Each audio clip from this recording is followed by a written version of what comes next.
नमस्कार दोस्तों, study classes with are के साहू पर आप सभी का स्वागत है। दोस्तों, आज हम लोग इस वीडियो में सबर जनजाति से संबंधित महत्वपूर्ण प्रश्न के बारे में डिस्कस करेंगे। दोस्तों, सबर जनजाति से संबंधित जितने भी प्रश्न मैं आपके समक्ष लेकर आया हूं, सारे प्रश्न एग्जाम के अनुसार बहुत ही इंपॉर्टेंट है। तो शुरू करते हैं दोस्तों आज का वीडियो। और आज का पहला प्रश्न देखते हैं सबर जनजाति से संबंधित। तो आज का पहला प्रश्न है, सबर जनजाति का संबंध निम्न में से किस प्रजाति समूह से है? ऑप्शन है प्रोटो ऑस्ट्रेलॉयड, मंगोलॉयड, द्रविड़ और निग्रिटो। तो इसका सही जवाब जो हो जाएगा दोस्तों वो होगा ए नंबर, प्रोटो ऑस्ट्रेलॉयड। सबर जनजाति का जो संबंध है वो प्रोटो ऑस्ट्रेलॉयड प्रजातीय समूह से है। तो चलिए दोस्तों अगला प्रश्न देख लेते हैं। अगला प्रश्न है, सबर जनजाति के बारे में इनमें से कौन सा कथन सत्य है? ऑप्शन है, इस जनजाति का संबंध मुंडा जनजातीय समूह से है। इस जनजाति के अस्तित्व का पहला उल्लेख त्रेता युग में मिलता है। यह झारखंड की एक अल्पसंख्यक आदिम जनजाति है। या उपरोक्त सभी कथन सत्य है। तो इसका सही जवाब जो हो जाएगा वो डी नंबर, उपरोक्त सभी कथन सत्य है। सबर जनजाति के बारे में जो ये सारा कथन जो दिया हुआ है वो सारा कथन सत्य है। चलिए अगला प्रश्न देख लेते हैं। अगला प्रश्न है, इनमें से कौन सा सबर जनजाति का शाखा है? तो ऑप्शन है झारा, बासु, जैतापति या उपरोक्त सभी। तो इसका सही जवाब जो हो जाएगा वो डी नंबर, उपरोक्त सभी। इसमें सबर जनजाति की जो शाखा दिया हुआ है झारा, बासु और जैतापति, ये सारा शाखा जो है वो सबर जनजाति का ही है। तो इसके लिए इसका सही जवाब जो हो जाएगा उपरोक्त सभी, डी नंबर। चलिए अगला प्रश्न देख लेते हैं। इनमें से सबर जनजाति की कौन सी उपजाति झारखंड राज्य में पाई जाती है? तो ऑप्शन है झारा, बासु, जैतापति या उपरोक्त सभी। तो इसका सही जवाब जो हो जाएगा वो होगा ए नंबर, झारा।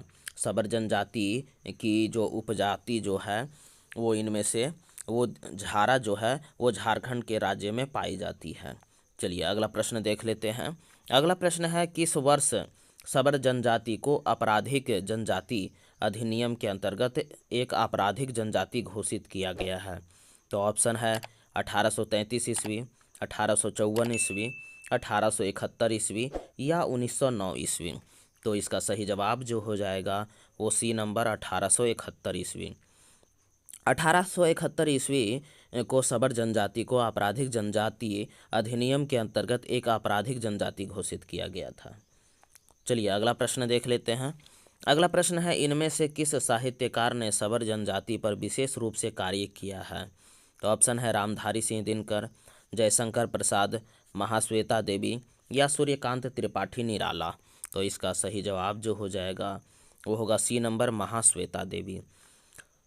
महाश्वेता देवी जो हैं वो सबर जनजाति पर विशेष रूप से कार्य किया है। चलिए अगला प्रश्न देख लेते हैं। अगला प्रश्न है, झारखंड के किस क्षेत्र में सबर जनजाति का सर्वाधिक संकेंद्रण है? तो ऑप्शन है सिंहभूम क्षेत्र, संथाल परगना क्षेत्र, उत्तरी छोटा नागपुर क्षेत्र या इनमें से कोई नहीं। तो इसका सही जवाब जो हो जाएगा वो होगा ए नंबर, सिंहभूम क्षेत्र। झारखंड के सिंहभूम क्षेत्र में सबर जनजाति का जो सर्वाधिक संकेंद्रण है। चलिए अगला प्रश्न देख लेते हैं। अगला प्रश्न है, सबर जनजाति की भाषा क्या है? तो ऑप्शन है बंगला, हिंदी, उड़िया या उपरोक्त सभी। तो इसका सही जवाब जो हो जाएगा वो डी नंबर, उपरोक्त सभी। सबर जनजाति की जो भाषा है वो बंगला भी है, हिंदी भी है और उड़िया भी है। इसीलिए इसका सही जवाब जो हो जाएगा वो डी नंबर हो जाएगा। चलिए अगला प्रश्न देख लेते हैं। अगला प्रश्न है, सबर जनजाति के बारे में इनमें से कौन सा कथन असत्य है? इसमें पूछ रहा है कि कौन सा कथन असत्य है। तो ऑप्शन है, इस जनजाति का समाज पितृसत्तात्मक होता है। इस जनजाति में गोत्र की प्रथा नहीं होती है। इस जनजाति में बहुविवाह की प्रथा पाई जाती है या उपरोक्त सभी कथन सत्य है। तो इसका सही जवाब जो हो जाएगा वो सी नंबर, इस जनजाति में बहुविवाह की प्रथा पाई जाती है यह कथन असत्य है। इसलिए सही जवाब जो हो जाएगा वो सी नंबर हो जाएगा। चलिए अगला प्रश्न देख लेते हैं। अगला प्रश्न है, सबर जनजाति में वधु मूल्य को क्या कहा जाता है? तो ऑप्शन है हर्जी, पोटे, पोन या टका कहा जाता है। तो इसका सही जवाब जो हो जाएगा वो बी नंबर, पोटे कहा जाता है। सबर जनजाति में वधु मूल्य को पोटे कहा जाता है। चलिए अगला प्रश्न देख लेते हैं। अगला प्रश्न है, सबर जनजाति में प्रचलित डोमकच तथा पंता साल्या क्या है? तो ऑप्शन है नृत्य है, आभूषण है, पकवान है या वस्त्र है। तो इसका सही जवाब जो हो जाएगा वो ए नंबर नृत्य है। सबर जनजाति का जो डोमकच है और पंता सालिया है वह एक नृत्य है। चलिए अगला प्रश्न देख लेते हैं। अगला प्रश्न है, सबर जनजाति के बारे में इनमें से कौन सा कथन सत्य नहीं है? तो ऑप्शन है, इस जनजाति में युवा गृह नहीं पाया जाता है, इस जनजाति में पूर्वज पूजा का विशेष महत्व होता है, इस जनजाति में पूर्वजों को मुर्गा की बलि चढ़ाई जाती है, या उपरोक्त सभी कथन सत्य है। तो इसका सही जवाब जो हो जाएगा दोस्तों वो डी नंबर उपरोक्त सभी कथन सत्य है। चलिए अगला प्रश्न देख लेते हैं। अगला प्रश्न है, सबर जनजाति में परंपरागत पंचायत का प्रमुख कहलाता है क्या कहलाता है? तो ऑप्शन है, प्रमुख कहलाता है, मुखिया कहलाता है, प्रधान कहलाता है या मालिक कहलाता है। तो इसका सही जवाब जो हो जाएगा वो सी नंबर प्रधान कहलाता है। सबर जनजाति में परंपरागत पंचायत का जो प्रमुख है वो प्रधान कहलाता है। चलिए अगला प्रश्न देख लेते हैं। अगला प्रश्न है, सबर जनजाति का प्रमुख पेशा क्या है? तो ऑप्शन है, कृषि है, वन उत्पादों का संग्रह है, मजदूरी है या उपरोक्त सभी है। तो इसका सही जवाब जो हो जाएगा वो डी नंबर उपरोक्त सभी है। सबर जनजाति का जो प्रमुख पेशा है वो कृषि भी है, वन उत्पादों का संग्रह भी है और मजदूरी भी है, इसलिए इसका सही जवाब जो हो जाएगा डी नंबर उपरोक्त सभी। चलिए अगला प्रश्न देख लेते हैं।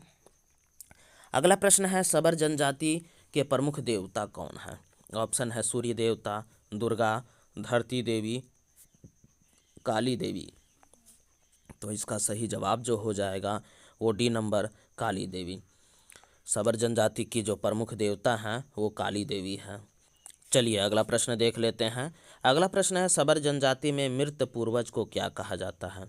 तो ऑप्शन है, बूढ़ा बूढ़ी, मसीहमान, उपरोक्त दोनों या इनमें से कोई नहीं।